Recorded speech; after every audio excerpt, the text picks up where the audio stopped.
Next up, my friend Bill Moseley would like to read a poem and say a few words.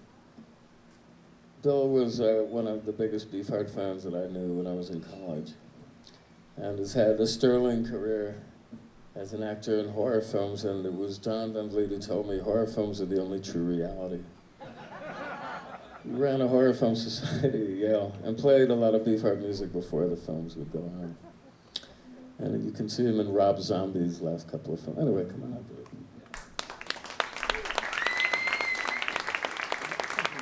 Wow, you hardly know a day goes by.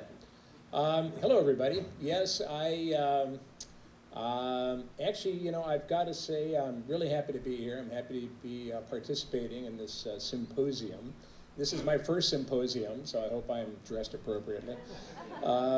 Don't even know really what symposium means, but it sounds very learned, and it sounds like I better behave myself. My first recollection, it was funny, I was listening to, first recollections of Captain Beefhart. Mine was in Zermatt, Switzerland in the late 60s, probably 66, 67 maybe.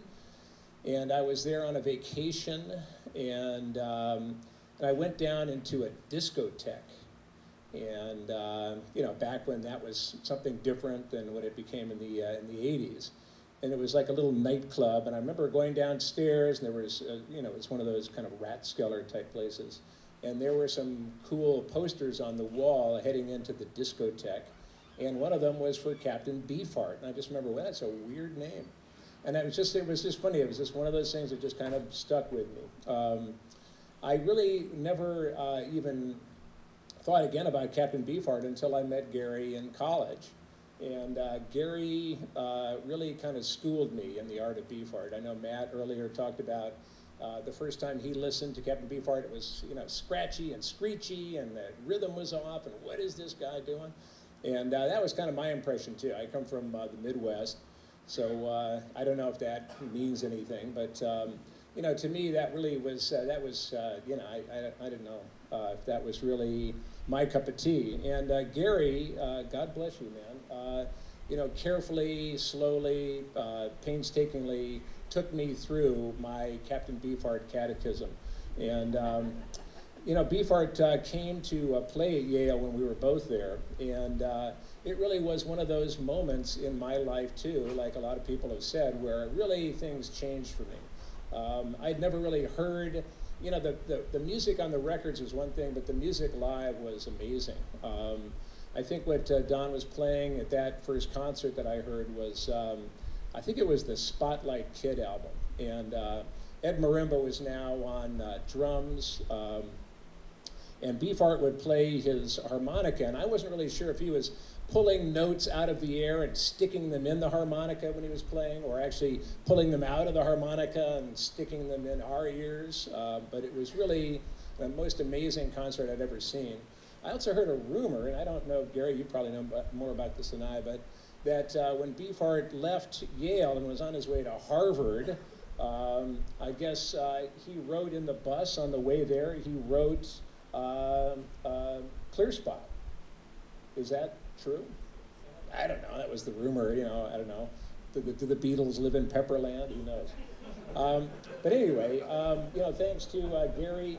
It was funny because back in college we both, loved Captain Beefhart and also loved horror movies.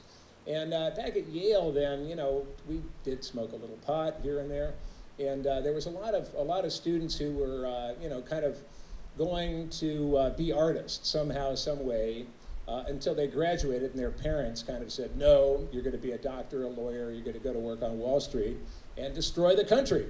But instead, I got to say, my hat's off to Gary, and I know we'll hear him play tonight, which is something I'm really looking forward to.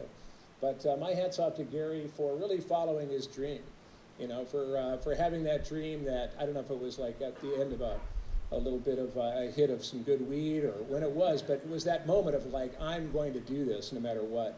And, for me, I had that same feeling when I saw Evil Dead 2 and Texas Chainsaw Massacre. So here we are, horror movies and, and a great musician. So You know, I'm just grateful for that. I'm grateful for just, you know, having the art of Captain Beefheart. I was an English major in school, and, you know, have made music in my day. You know, Captain Beefheart was always just kind of the gold standard for me.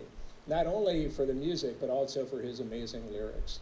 And I would like to read one of his wonderful, well, I guess it's a poem, but it's a lyrics, or it's a poem, whatever it is. And it's called, and this actually appeared on the Ice Cream for Crow album, and it's called Cardboard Cutout Sundown. You hardly know a day goes by in the cardboard cutout sundown.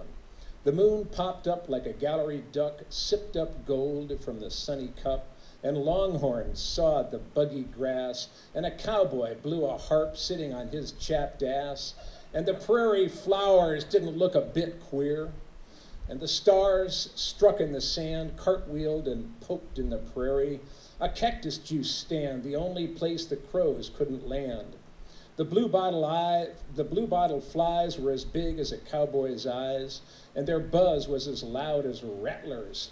A fire engine red whistle blows raspberries in a cloud of whipped steam. A tumbleweed ran out thick patent yarn, stink bug hoops from above, a living male thriving god in perfect sympathy with the cardboard cutout sundown. You hardly know a day goes by in the cardboard cutout sundown. Thank you.